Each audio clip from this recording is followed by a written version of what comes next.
है। चलिए अब रुक कर लेते हैं, अब हमारे सहयोगी हमारे साथ आनंद सिंह जुड़े हुए हैं बारामती से, उनसे भी अपडेट हम ले लेते हैं और उसके बाद रुक करेंगे आगे भी। आनंद, जिस तरीके से अब यहाँ पर चुनाव होने हैं उसको लेकर महज अब कुछ ही वक्त बचा है और मतदान प्रक्रिया शुरू हो जाएगी, किस तरीके का माहौल देखा गया? क्योंकि कल तक का वक्त था जब माहौल टटोला गया है और ऐसे में आज जब मतदान करने के लिए पहुंचेंगे तो उनके दिमाग में बहुत कुछ चल रहा होगा और वहीं से माहौल की एक आखिरी तस्वीर भी हम कोशिश करेंगे जानने की जब जनता के बीच में आप पहुंचेंगे, जब वोटिंग शुरू होगी। लेकिन उससे पहले कोई तस्वीर साफ होती नजर आ रही है क्या कुछ?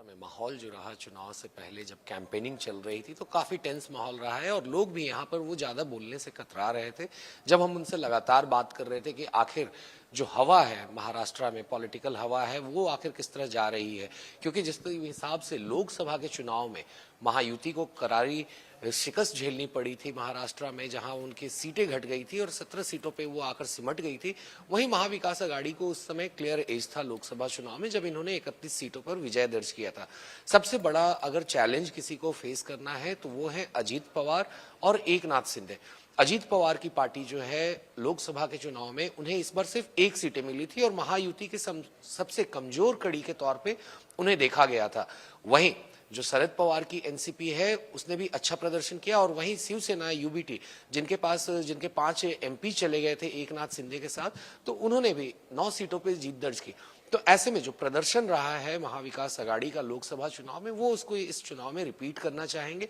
मगर वहीं अगर हम महायुति की बात करें तो महायुति ने जिस तरह से लोकसभा चुनाव में करारी शिकस्त झेलने के बाद जिस तरह से स्कीमें उन्होंने लाई, खास तौर पे लाडकी बहन योजना जिसमें वो 1500 रुपए उन्होंने अनाउंस किए कि हम देंगे महिलाओं को और उसकी कुछ किस्तें भी उन्होंने महिलाओं को जमा की, तो उसका असर ग्राउंड पे खास तौर पे देखने को मिला। मगर जिस हिसाब से महाविकास आघाड़ी और साथ खास करके कांग्रेस ने जिस तरह से यहाँ आकर वादे किए कि 3000 रुपए फाइनेंशियल असिस्टेंस महिलाओं को वो देंगे महालक्ष्मी योजना के अंतर्गत, और उसके अलावा बस में जो पूरे राज्य में सरकारी बसों में महिलाओं के लिए फ्री बस सेवा हो, या फिर 4000 रुपए जो है वो अनएम्प्लॉयड यूथ्स के लिए हो जो उनको एक फाइनेंशियल असिस्टेंस के तौर पे देने के लिए, फिर 3 लाख रुपए तक की जो कृषि लोन है उसको वेव करने की बात इन लोगों ने की, और फिर कास्ट सेंसस और जो सीलिंग है कास्ट के लेकर रिजर्वेशन को लेकर जो 50% की सीलिंग है उसको बढ़ाने की बात की, क्योंकि मराठा और ओबीसीज का फैक्टर यहाँ बहुत बड़ा फैक्टर है। मराठवाड़ा में जिस तरह से मराठा रिजर्वेशन का आंदोलन हुआ था उसके बाद 10% का कोटा दिया गया था, मगर उसके बावजूद भी मराठा का जो एजिटेशन है वो नहीं रुका और फिर ओबीसीज भी सामने से आ गए। तो ऐसे में मराठवाड़ा की जो करीब 46 सीटें हैं वहां पर इसका इफेक्ट भी देखने को आपको मिलेगा। वहीं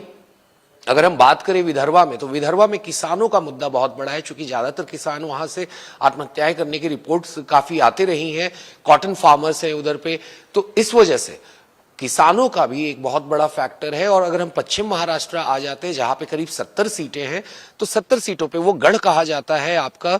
एनसीपी और कांग्रेस का, जहां पे लगातार पिछले कई दशकों से कांग्रेस और एनसीपी का वर्चस्व रहा है। तो ऐसे में ये जो तमाम क्षेत्र हैं और फिर पश्चिमी महाराष्ट्र जो कि गढ़ है आपका शरद पवार और कांग्रेस का, तो ऐसे में इन तमाम सीटों पे कांग्रेस और महाविकास आघाड़ी खास तौर पे जो उनका कास्ट कॉम्बिनेशन का अरिथमेटिक है वो उस पे प्रॉपर काम करते हुए दिखे थे पूरे चुनाव में, और उसी के इर्द गिर्द उन्होंने अपनी पूरी कैंपेन जो है उस पे उन्होंने डिजाइन की थी। वहीं अगर हम महायुति की बात करें तो वो भी लगातार अपने गवर्नमेंट के रिपोर्ट कार्ड को लेकर लगातार लोगों के बीच जा रहे थे और बता रहे थे कि किस तरह से जो यहाँ महाराष्ट्र में जो काम किया है सरकार ने वो किस तरीके से काम किया है और किस तरह से जो इन्वेस्टमेंट्स है सबसे ज्यादा महाराष्ट्र में आए हैं, चाहे वो एफडीआई हो या बाहर की बड़ी बड़ी कंपनियां हो। इसके बावजूद जब भी विपक्ष ने आरोप लगाया कि बड़े प्रोजेक्ट्स महाराष्ट्र से बाहर जा रहे हैं, तो देवेंद्र फडणवीस जो कि उप मुख्यमंत्री हैं, बीजेपी के बड़े चेहरे हैं महाराष्ट्र से, नागपुर से आते हैं, फिर एकनाथ शिंदे जो कि शिवसेना शिंदे फैक्शन के वो खुद मुखिया हैं और मुख्यमंत्री भी हैं, उन लोगों ने कई बार इस चीज को क्लैरिफाई किया कि इन्वेस्टमेंट में नंबर 1 जो है एफडीआई इन्वेस्टमेंट्स को लेकर वो महाराष्ट्र है, और यहाँ लगातार किस तरह से जो रोजगार की अपॉर्चुनिटीज है वो किस तरीके से महायुति ने यहाँ बढ़ाई है लोगों के लिए, और लोगों की लाइफ को कैसे उन्होंने ईज किया है, जो प्रो पीपल उन्होंने स्कीम्स लाए लोगों के लिए। तो इस तरीके से महायुति हमेशा महाविकास अघाड़ी के सारे एलिगेशंस को उन्होंने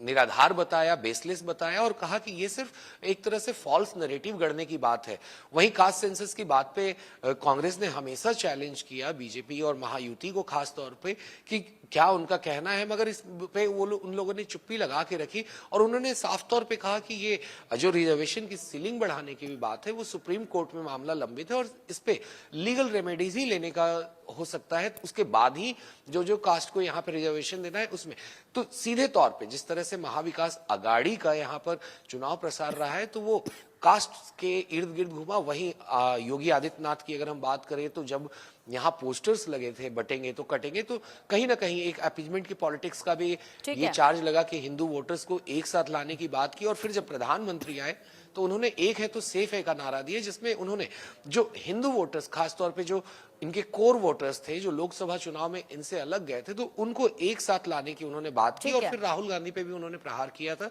कि किस तरह से राहुल गांधी जो है वो लगातार लोगों को बांटने का काम कर रहे हैं। बिल्कुल आनंद, आएंगे आपके पास। फिलहाल रुक कर लेते हैं नागपुर का, जहां से हमारी सहयोगी महिमा हमारे साथ जुड़े हुए हैं। महिमा, देखिए ग्राउंड जीरो पर आप लोग रहे और ऐसे में चुनावी माहौल को बखूबी आप लोगों ने समझने की कोशिश करी और जिस तरीके से जनता के मन में जो है वो निकाल पाना जो है सबसे एक अहम कार्य होता है जब चुनाव के वक्त किया जाता है। और नागपुर सीट पर आप इस वक्त मौजूद हैं जो कि सबसे ज्यादा चर्चित है और अगर बात की जाए तो आरएसएस का मुख्यालय यहाँ पर है। और इसी के साथ साथ यहाँ पर जिस तरीके से अभी हाल ही में अनिल देशमुख पर हमला हुआ उसके बाद भी चर्चाएं काफी गर्म हुई। फिलहाल क्या कुछ वहां से माहौल आपने देखा है?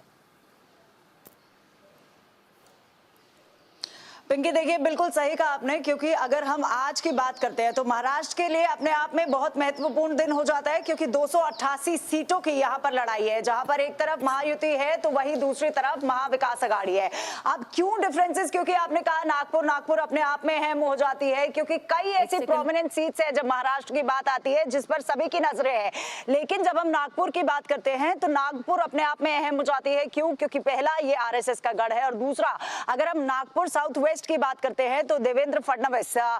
जो हैं एक प्रोमिनेंट लीडर हैं और लगातार यहां से जीतते आए हैं। देवेंद्र फडणवीस ने कई बार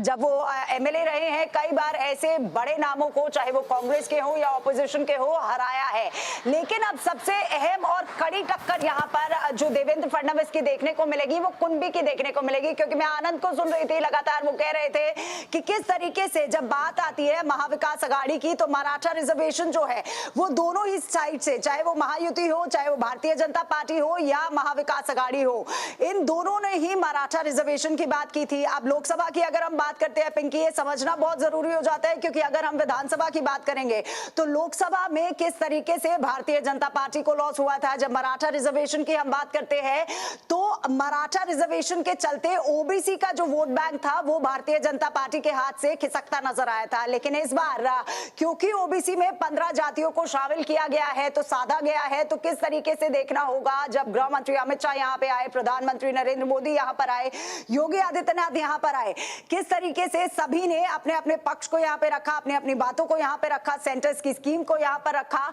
और साथ ही साथ लड़की बहन योजना जो है, लड़की बहन योजना से मुनाफा जो है वो नागपुर की सीट पर हो सकता है। यानी देवेंद्र फडणवीस की अगर हम सीट की बात करते हैं तो वहां हो सकता है, क्योंकि वहां पर महिला वोटर्स जो है